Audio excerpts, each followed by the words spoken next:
Congress party का नेता किसी को दबा के उसकी जबान को बंद नहीं कर सकता, जो भारतीय जनता पार्टी में है। कांग्रेस के जो आम कार्यकर्ता है, छोटे से लेके बड़ा तक सबकी कांग्रेस पार्टी है। और हमारे यहाँ हाईकमान जो फैसला करता है वो फैसले को मान्य करना पड़ता है और हाईकमान फैसला करेगा, उस पर हम सब कांग्रेस के लोग एकजुट होकर कांग्रेस पार्टी का चुनाव लड़ेंगे। मुझे पूरा विश्वास है और ये आपको विश्वास देखने को मिलेगा। जिस दिन घोषणा होगी उसके दूसरे दिन आपको कांग्रेस पार्टी एक इब्जाजम पे मिलेगी। मुझे भी सीट बदलने की ऑफर आई थी, लेकिन मैंने एक ही बात कही कि मैं चुनाव लड़ूंगा तो चूरू से लड़ूंगा, नहीं तो मैं चुनाव नहीं लड़ूंगा। चूरू की जनता का ही प्यार और उनका जो पिछली बार मुझे वोट दिए उनके लिए मैं काम करके चूरू के अंदर उनका विश्वास जीतूं। इसलिए मैंने फैसला किया है कि मैं चूरू विधानसभा से चुनाव जीत के जाऊंगा। जो पार्टी की सभाएं थी उनमें आपने कहा था कि मैं इस बार विधानसभा जाऊंगा, कैसे जाऊंगा ये मत पूछिए। देखो, मैंने काम किया है चूरू विधानसभा के अंदर।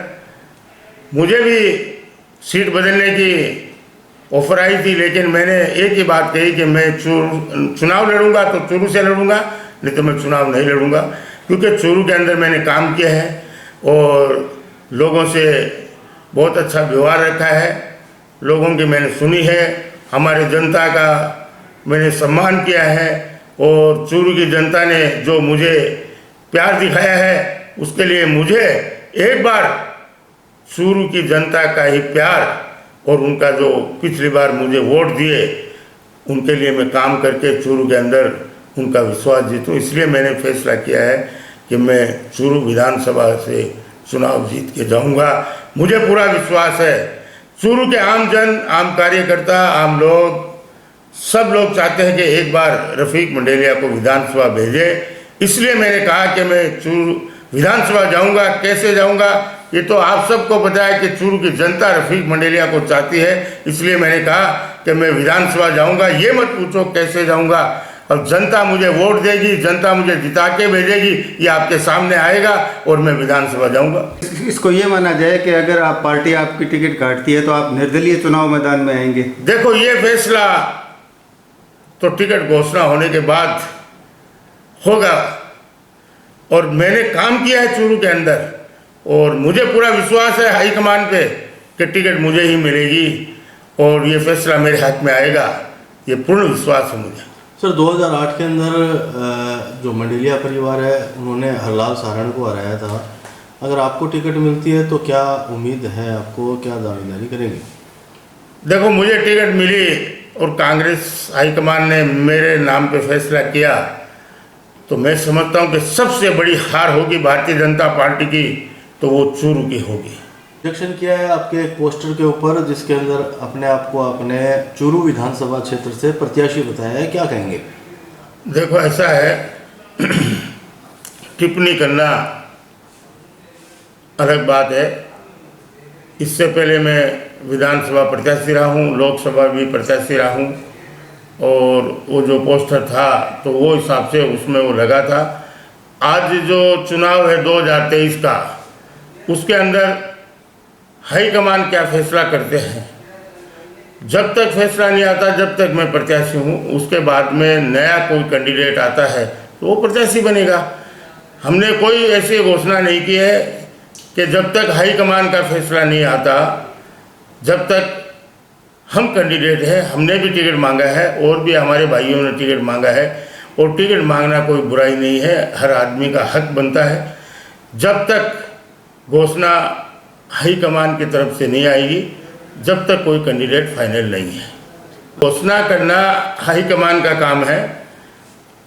करीब करीब सीटों पे डिस्कशन हो चुका है, अब घोषणाएं बाकी है, औपचारिकताएं बाकी है। अब ये फैसला करना हमारे बड़े नेताओं का काम है, हाईकमान का काम है। मैं समझता हूँ कि 2-3 दिन में ये सब घोषणाएं भी पूरी हो जाएगी और जो नाम है वो भी सामने आ जाएंगे और जो भी प्रत्याशी जिसको भी बनाएंगे कांग्रेस पार्टी का हाईकमान, उस कैंडिडेट को हम जी जान से काम करेंगे और कांग्रेस एक होकर चूरू जिले के अंदर 6 सीटें जीतने की कोशिश करेंगे और मैं जहाँ तक समझता हूँ कि चूरू जिले की 6 सीटें कांग्रेस पार्टी जीते, यही मेरी आशा है। सर, जो नेता प्रतिपक्ष राजेंद्र राठौड़ है तारानगर से चुनाव लड़ रहे हैं, क्या कारण मानते हैं चूरू छोड़ने का? देखो, ऐसा है कि राठौड़ साहब पहले हमारे सामने यहाँ चुनाव लड़ा था 2018 के अंदर, बहुत ही कम मार्जिन से मैं चुनाव हारा था।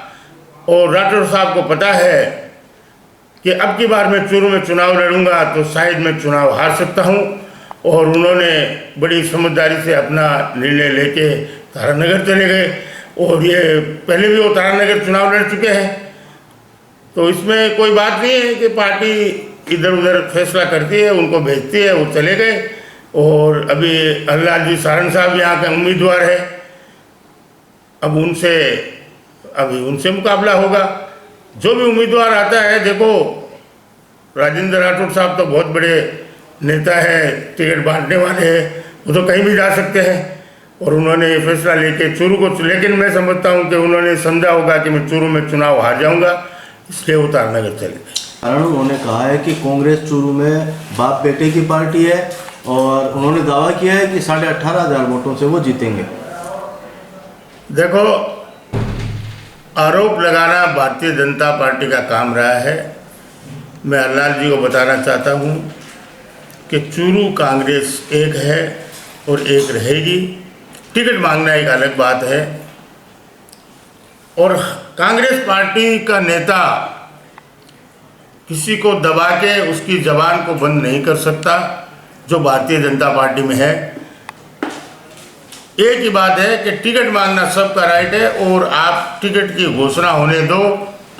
और उन्होंने कहा कि बाप बेटे की पार्टी है, तो कोई बाप बेटे की पार्टी नहीं है। पूरे लोग, कांग्रेस के जो आम कार्यकर्ता है, छोटे से लेके बड़ा तक, सबकी कांग्रेस पार्टी है। और हमारे यहाँ हाईकमान जो फैसला करता है, वो फैसले को मान्य करना पड़ता है, और हाईकमान फैसला करेगा, उस पर हम सब कांग्रेस के लोग एकजुट होकर कांग्रेस पार्टी का चुनाव लड़ेंगे।